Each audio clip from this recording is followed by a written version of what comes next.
रात का सन्नाटा गहरा था। हवाओं में एक अजीब सी खामोशी छाई हुई थी। पर अचानक आंगन से पायल की झनकार सुनाई दी।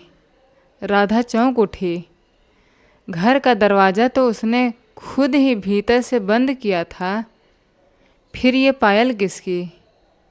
धीरे धीरे झनकार पास आती गई, जैसे कोई अदृश्य शक्ति घर में घूम रही हो। राधा ने हिम्मत जुटाई और दरवाज़ा खोला। बाहर अंधेरा ही अंधेरा था।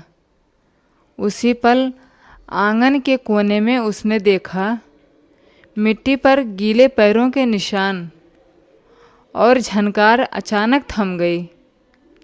राधा समझ गई यह कोई साधारण आवाज़ नहीं थी।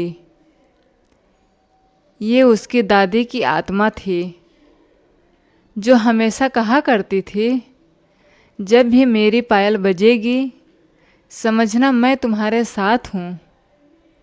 उस रात राधा डरने के बजाय मुस्कुराई, क्योंकि उसने महसूस किया कि उसकी दादी सच में वही थीं, उसकी रक्षा के लिए। अगली रात फिर वही हुआ। आधी रात को अचानक पायल की झनकार गूंज उठी। इस बार आवाज़ और तेज थी, जैसे कोई आंगन में नहीं बल्कि राधा के कमरे में ही घूम रहा हो। राधा ने कांपते हाथों से दीपक जलाया।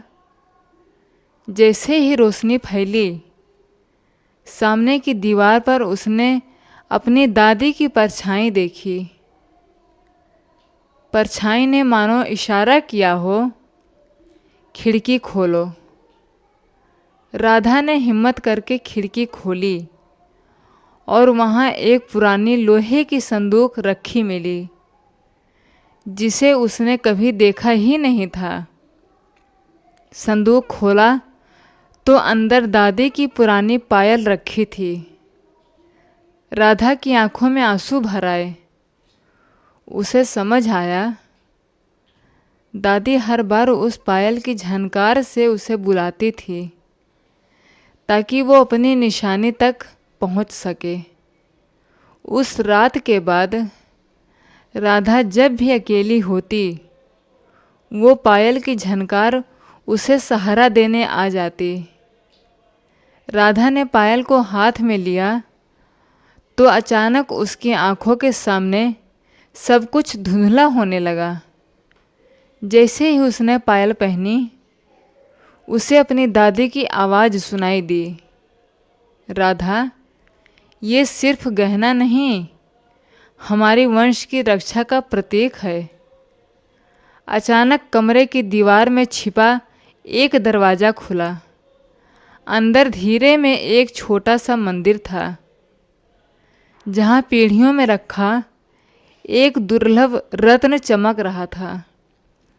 दादी की परछाई बोली, इस रत्न की वजह से हमारे घर पर बुरी शक्तियों की नज़र हमेशा रही। इसीलिए मैंने इसे पायल की झनकार से सुरक्षित रखा। अब इसकी रखवाली तुम्हें करनी होगी। राधा की आंखों में आंसू थे, पर दिल में हिम्मत। उसे समझ आ गया कि अब पायल की हर झनकार सिर्फ दादी की मौजूदगी नहीं, बल्कि उसकी जिम्मेदारी का संकेत भी है। उस रात से पायल की झनकार डर नहीं, बल्कि सुरक्षा और आशीर्वाद का प्रतीक बन गई।